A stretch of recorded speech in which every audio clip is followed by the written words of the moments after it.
Hey guys, welcome back to Cali Plants. It's me again, Mark, and today we're back at the greenhouse with another care guide video.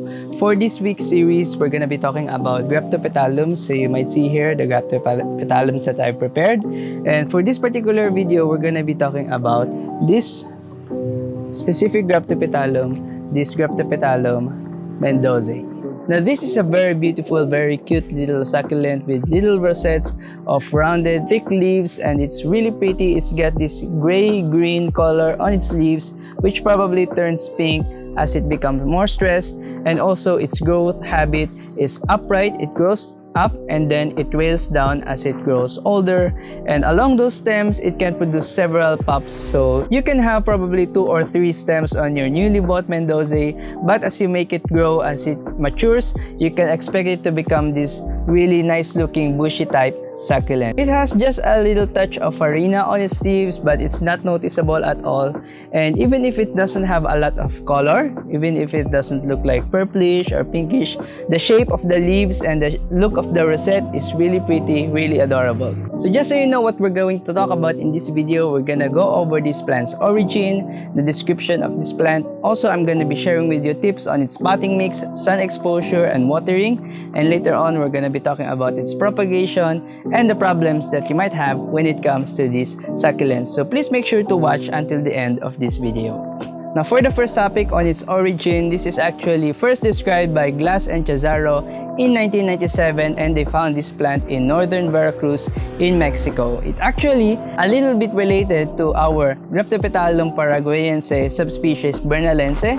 So that's the plant that is closest to the Mendozae, but it has also very different genotypes. So it's also a very distant species, that plant, compared with the Mendozae. On this plant's flowers, unlike our other Graptopetalums, which we know the word Graptopetalum means marked flowers, this one has white flowers which doesn't have any speckles on them. So their flowers are not marked, but they will also resemble the shape of our other Graptopetalum flowers, and as they bloom, they branch out of their stems, unlike our sedums which might flower upward, and unlike other echeverias which might flower like a bell shape, like an arching bloom stalk. This one, it will flower branching out of its stems. Now on this plant sun exposure, I would recommend you give it morning sun and then filtered light for the rest of the day, probably like in a greenhouse situation. I find that this plant doesn't really mind getting a lot of sun. It doesn't get burned very quickly, and if you give it less sun, it can produce this edema on its leaves which look like little pimples. So if you want to avoid that, you can give it plenty of light. And yeah, before I haven't had issues with this burning, so I can pretty much say that this can tolerate a lot of light. Just make sure you don't give it extremely hot conditions, because I think that it can still burn. So if you don't have a protection in your area, and if it's in the middle of the summer, you can give it a little bit of protection from the intense midday sun, and then give it sun at the afternoon when it's no longer hot again. If you give it consistent sun, you can see that the stems here will not be very stretched, so the leaves will be closely packed together because they're not etiolating. But if you give it less sun, the stems can tend to be much more longer, and the plant can be a little bit of unbalanced, so it can topple off easily because the stems will be thin if you don't give it a lot of sun. But if you give it plenty of sun, the stems will be much more thicker, the leaves will be much more compact, and it will look a lot better if you give it a lot of sun, much like this one. Now when it comes to this plant's potting mix, I would recommend our usual 7 parts pumice and 3 parts organic material like carbonized rice hull or coco peat or vermicast, or a mixture of those. I would only recommend that you don't put a lot of coco peat on this, because coco peat tends to hold on to moisture for very long. But this plant, it will drop its leaves if it stayed wet for too long. So you can probably add coco peat just a little bit or just a little amount. And also, you can try adding carbonized rice hull, which is what I'm using in here. Carbonized rice hull, I find that they dry out very quickly, especially when mixed with pumice. Now, I can also say that much like our other Graptopetalums, this one really roots easily. Even if the potting mix is not that good, you can probably get away with a little bit of less pumice on it. Just make sure that you don't overwater it, but the plant really roots very quickly. So I think that you won't have a lot of issues with its potting mix. On this plant's watering needs, make sure that the potting mix is thoroughly dry before you water it again, because those really thick looking leaves can drop if you water it very frequently, if you don't let the potting mix dry out. So also you can check the leaves if they are no longer shiny. So this still looks a little bit shiny, so this one doesn't need watering at all. But as it becomes dry, the leaves will no longer be shiny. It won't have the shiny appearance. It will actually look dull and look less colorful. So that's when you know that the plant is already thirsty and you can give it watering. Now, if your plant is new and it's dropping leaves after you planted it, you can just let it ride. Don't water it right away. Give it about 7 weeks of morning sun after repotting before you start watering, because the plant will not absorb water if it doesn't have roots yet. So it can only produce roots if you let it stay dry for 7 weeks. When it comes to this plant's propagation, it's a very easy propagator even if the leaves are very small, because I used to think that succulents with smaller leaves propagate very slowly, but this can propagate very quickly. So I can take one here. There's a leaf here that dropped when I touched it, okay, and I just let it rest under the pot of the plant, and then it will start to produce these babies. So on this one, you can see here there's a leaf there inside, and there's a baby actually on that leaf propagation. So you can just let the leaves stay under the mother plant so that the leaf propagations can have some shade, because the mother plant will shade the leaf propagations, and as the leaf propagations grow, you can see that your plant will be getting more clump over time. So what you can do, you can just take a leaf, put it under the pot of the mother plant, and just let it grow. You can also propagate this plant via stem cutting. So if your stem is getting very long for your liking, you can get one much like this one that is already hanging down. You can cut it off and then plop it back onto the soil. I find that this plant, as it grows, as it becomes leggy, it will produce these little root hairs as it becomes leggy. So you can take the stem from that, which already has some roots, and you can plop it on the soil, and it will establish very quickly since the stem already has its own roots. On this plant's problems, I didn't have a lot of issues with this plant. Actually, the only problem I think that I had is when I planted it in a clay pot and it stayed dry very quickly. It became dry very quickly, so it wasn't absorbing a lot of water right away. So that really stunted the growth of the leaves. I will probably show you a clip of this plant when it was still in a clay pot.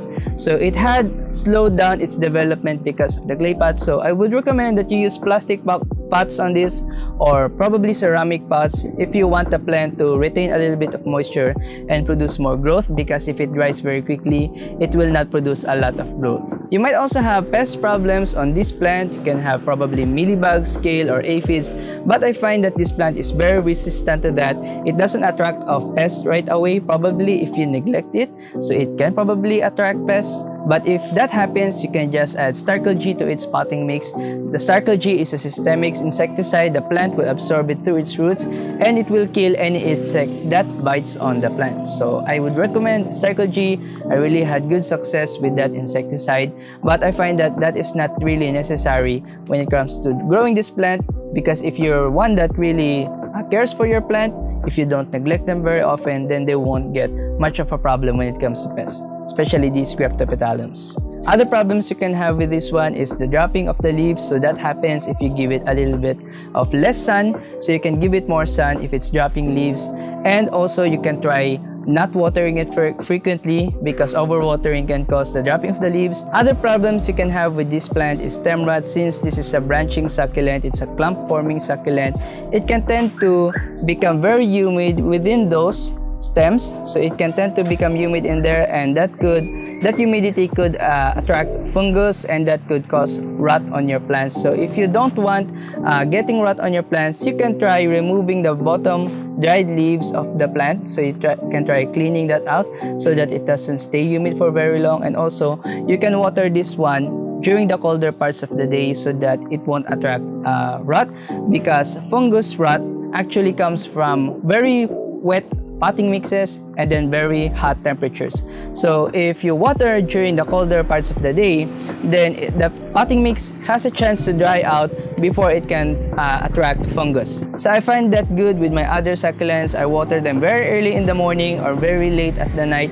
when the temperatures are still down, when it's not too hot, and when the sun comes back up, if it gets hot again, the potting mix will already be dry and the plant will not have any problems with fungus. Now let me just add that when you first buy this plant, it might not look like this. So other sellers will really show you these pictures of nice looking Mendozaes, but if you look at them closer, you won't see that thick stem on them yet. So they might have a thinner stem. Okay, so here one, you can see it here. The stems on your newly bought succulent may not be as thick as that, so that could be a problem because thin stems, those that are not corking yet, those are more prone to getting stem rot, and also those are very easy to break off.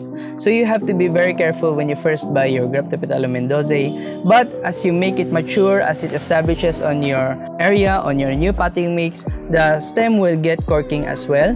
So when you see that already on your plant, that means your plant is already sturdy enough. Now also, if a plant is not yet mature and it goes through shipping, you can also expect that it will drop a few leaves while it is in transit. So you can unbox your plant and you might find that the leaves of the plant have dropped.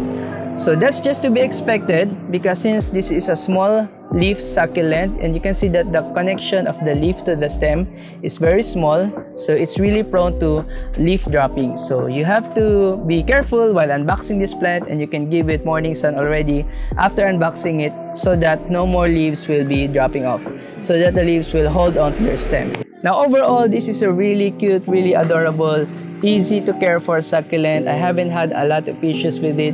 So if you want something that is really prolific and really beautiful, really adorable, you can try this one. Also comparing with Echeveria prolifica, I think this one is easier to care for compared with that plant. And also it's just about the same care. It has the same care needs, almost the same with our other Graptopetalums. So if you've already had success with your other Graptopetalums, you might also have success with your Mendozae. I think that's about it for this video, guys. If you really like this plant, please make sure to hit the thumbs up below. And also if you have problems with this one that I haven't discussed, please make sure to comment it down. I will try to answer as soon as I see that.